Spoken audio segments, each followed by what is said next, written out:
નમસ્કાર દર્શક મિત્રો, હું છું બાબા સૈદ વિજાપુરની ખબરમાં આપનું સ્વાગત છે. દર્શક મિત્રો, આજે આપણે આવ્યા છે અમદાવાદ ખાતે સિવિલ હોસ્પિટલ ખાતે, જે આપણે આજે છીએ. આજે હાલમાં આપણે છીએ સિવિલ હોસ્પિટલના જે પોસ્ટમોર્ટમ તેની આગળ છે, તેના આગળના દ્રશ્યો આપણે ઉતારવાની કોશિશ કરીએ છીએ.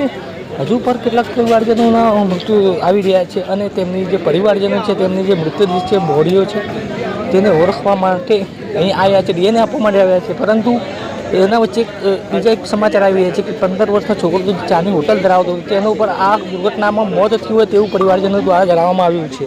એમનું જે આક્રંદ છે તે જોઈને આપ જોઈ શકો છો કે કઈ રીતે આ લોકો વ્યથિત થઈ રહ્યા છે. હાલમાં સિવિલ હોસ્પિટલ ખાતે છે આ લોકોને બહાર એમના જે પુત્ર છે, જે વાલ છે, દીકરો છે, તેની જે કહી શકાય કે જે બોડીની વાડ જોઈને બેઠા છે.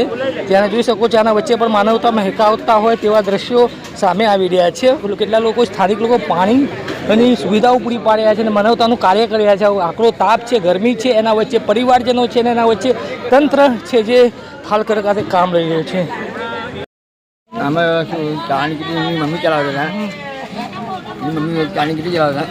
એક છોકરો સુઈ રહ્યો હતો, છોકરો ચાપ પાડી. બરાબર. એની મમ્મી બચાવવા હતી, છોકરો દબાઈ ગયો અને પેલો ભાઈ એને ગુજરી ગયો. ગઈકાલની ઘટના છે ત્યારે ગઈકાલની આમના પરિવારજનો છે શું માંગ કરી રહ્યા છે હાલમાં? તારે કાંઈ માંગ ડેડ બોડી મળી ગઈ કે શું છે? હજુ નહીં મળી. અહીંયા છે પોસ્ટમોર્ટમ રૂમમાં જ છે. કોણ કોણ હતા? 2 જણા. એમાં કોણ કોણ હતા ઇજાગ્રસ્ત થયેલા છે અને બેડ છે? બે ભાઈ. નામ ખબર છે એમનું? એકનું નામ ખબર છે. શું કરતા હતા આ લોકો ત્યાં? ચાની કીધી ચલાવે છે. ચાની હોટલ ધરાવતા હતા મેઘાણીનગર ખાતે, જ્યાં પ્લેન ક્રેશ થયો ત્યાં.